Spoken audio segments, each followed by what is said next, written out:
হযরত ইমাম গাযালী রাহিমাহুল্লাহ তাআলার নাম আমরা শুনেছি, যুগশ্রেষ্ঠ বুজুর্গ, মুজাদ্দিদ, অসংখ্য কিতাব যিনি লিখেছেন।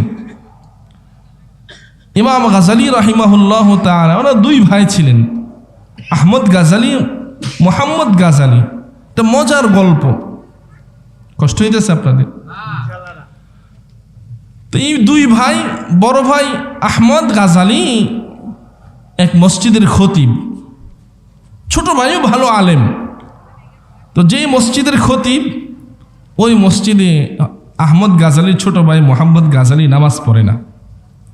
তো বড় ভাই আহমদ গাযালী একদিন আম্মাকে বলেছে, আম্মা, মহল্লা সবাই আমার পিছনে নামাজ পড়ে, কিন্তু আপনার ছোট ছেলে, আমার আপন ভাই নামাজ পড়ে না।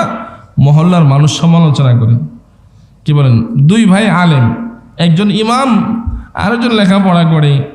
তো ইমাম সাহেব মহল্লা ইমামতি করে, যদি ছোট ভাই তার পিছনে নামাজ না পড়ে, মহল্লা মানুষ সমালোচনা করবে না? ওই সমালোচনা করে যে আহমদ গাযালীর পিছনে তার ভাই মুহাম্মদ গাযালী নামাজ পড়ে না। তো মা ছোট ভাই মুহাম্মদ গাযালীকে ডাকলেন, দেয় তুমি তোমার ভাইয়ের পিছনে নাকি নামাজ পড়ো না, কারণ কি? মা, ঠিকই তো, আমি তো নামাজে যাই না। আজকে থেকে নামাজ পড়বা? ঠিক আছে। তো নামাজ পড়তে গেছে। তো নামাজ এক রাকাত পড়ার পর দ্বিতীয় রাকাত যখন শুরু হয়েছে, নামাজ ছেড়ে চলে আসছে। আগে নামাজে মসজিদে যাইতো না, এটা এক ভালো ছিল, কিন্তু আজকে যে এক রাকাত পেরে এসে পড়ছে, এখন লোকজন বলতেছে, দেখছ ইমাম সাহেব হুজুরের ভাই তো নামাজ পড়েই না, আজকে তো আয়সায় এক রাকাত পড়েই ভাগছি। এখন বড় ভাই তো আরো ক্ষিপ্ত, মসজিদে মুসল্লিরা আলোচনা সমালোচনা করতেছে। বাড়িতে আইসা রাগে মাকে ডাকে বলে, আম্মা, আপনার পোলাই মসজিদে যায়নি, এটাই ভালো ছিল, আজকে তো গেছে এক রাকাত পড়েই পালাই আসছে। তো মা রাগান্বিত হয়ে ডাকছে, এই বেটা, দুইজনেই দিকে আস। কি ব্যাপার, তুমি এক রাকাত পড়ে আসলা যে? আম্মা, প্রথম রাকাতে দাঁড়াইছি, আমার বড় ভাই তো নামাজ ঠিকঠাকই পড়াইছেন। তো দ্বিতীয় রাকাতে যখন গেলাম, দেখি উনি আর নামাজে নাই, অন্যদিক চলে গেছে। আল্লাহু আকবার বলেন না? আমারও নামাজের খুশি খুশি ভেঙে গেছে। তো এমন ইমামের পিছনে নামাজ পড়ে লাভ কি, যে প্রথম রাকাতে নামাজের খুশু খুশু, নামাজের দেন খেল আল্লাহর দিকে আছে, দ্বিতীয় রাকাতে আর নাই। তো এমন ইমামের পিছনে আমার নামাজে খুশি খুশু, আমি নামাজ ছেড়াইয়া পড়ছি। মা তো পেরেশান, কয় কি? এই বড় ভাইরে জিজ্ঞেস করতেছে, কি ব্যাপার, ছোট মুহাম্মদ গাযালী কি কইতেছে? আম্মা, আমার ছোট ভাই ঠিকই বলতেছে।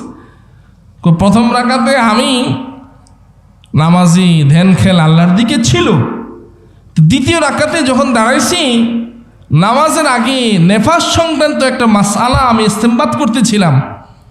তো ওই মাসআলা অনুসন্ধান করতে গিয়া আমি দ্বিতীয় রাকাতে ওই মাসআলার দিকে আমার নজর চলে গেছে। এই জন্য আমার আর নামাজে ধ্যান খেল ছিল না, মাসআলার দিকে চলে গেছে।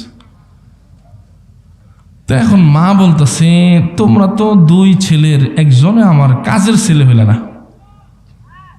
ছোট ভাই বলতেছে, আম্মা, বড় ভাই সেনে মাসআলা খুঁজছে, নামাজে তার ধ্যান খেল ছিল না, আমি কাজের হইলাম না কিভাবে?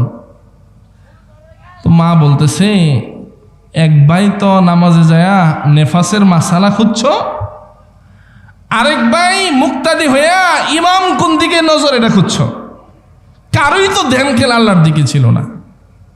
চিল্লায় বলেন না আল্লাহু আকবার। এমন সন্তান আমি চাই না, আমি এমন সন্তান চাই যেই সন্তানদের নামাজের মধ্যে ধ্যান খেয়াল থাকবে আল্লাহর দিকে। মুআজ্জাজ হাজিরিন, ইমাম গাযালী, আহমদ গাযালী, মুহাম্মদ গাযালী এভাবে হয়নি। নামাজে তরবিয়ত দিয়েছেন মা শিক্ষা দিয়েছেন নামাজে ধ্যান খেয়াল কোথায় থাকবে, খুব গভীরভাবে লক্ষ্য করে দেখেন। তাহলে ইমাম গাযালী, আহমদ গাযালীর জীবন গঠনের পিছনে ভূমিকা রেখেছেন মা। মায়ের জাতি শুনে রাখেন, মাদ্রাসার মেয়েরা শুনে রাখেন, আপারা শুনে রাখেন, আমিরাবাদ গ্রামের মারা শুনে রাখেন, কিভাবে সন্তানকে মানুষ করতে হয়। হযরত বাইজিদ বুস্তামি রাহিমাহুল্লাহ তাআলা নাম শুনছিলাম না,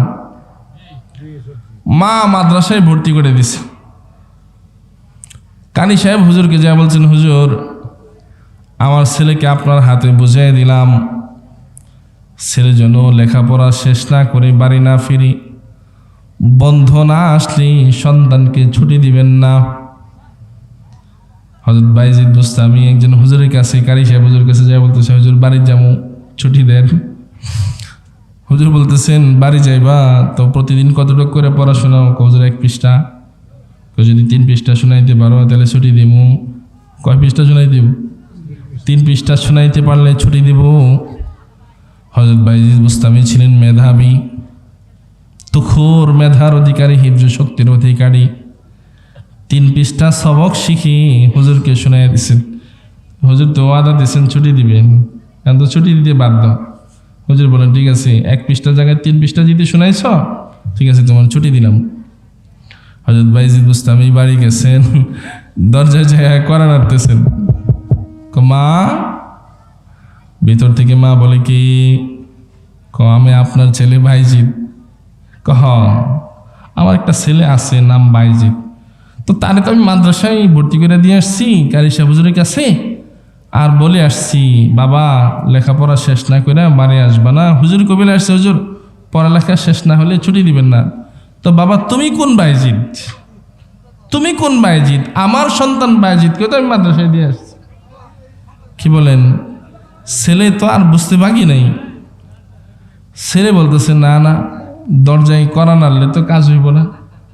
চলে গেছে। ছেলে গিয়া লেখাপড়া শেষ করে পরে বাড়ি ফিরে আসছে। আল্লাহু আকবার বলেন। ছেলে মেয়ে লেখাপড়া এত সহজ। একটু নাক চুলকাইলে, একটু কান চুলকাইলে, একটু খুচরি পাঁচরা হইলে, একটু টুকটাক এই সেই হইলে আমরা হুজুর খালাতো বোনের বিয়ে, মামাতো বোনের মেয়ে, অমুকের বিয়া, অমুকের এই মুসলমানি, যত ছুটি ছাটা যা কিছু আছে সব আমরা সিরিয়াল ধরি। আর মা, আগের জমানার মারা সন্তানদেরকে মানুষ করার জন্য তাদের জীবন কুরবানি করে দিছে। আব্দুল কাদের জিলানী রাহিমাহুল্লাহ তাআলা যুগ শ্রেষ্ঠ বুজুর্গ, বাড়ি থেকে আব্দুল কাদের জিলানীকে মাদ্রাসায় পাঠিয়ে দিছে, কিছু টাকা পয়সা দিয়ে দিছে, দিয়া বলছে, বাবা যাও মাদ্রাসায় যাও, সাবধান মিথ্যা কথা কখনো বলবা না। কি কথা বলবা না? মিথ্যা কথা বলবা না। তালিম দিয়ে দিস। যাওয়ার পথে রাস্তায় ডাকাতে দোষ, ডাকাতে ধরে কয়, আই বাচ্চা, টাকা পয়সা যা আছে সব বাইর করো। সব বাইর করছে, সব দিয়ে দিস।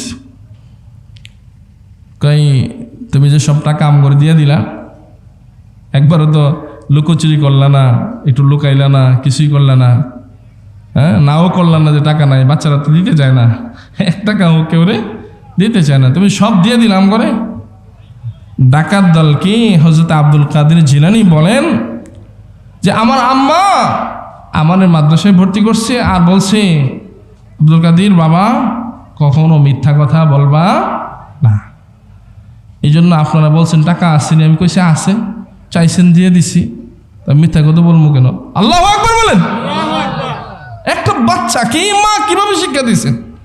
মাদ্রাসায় পড়ে ডাকাতরে টাকা পয়সা সব দিয়ে দিছে, কিন্তু মিথ্যা কথা বলেননি। ডাকাতের দল কয়, কেমন মা তোমার?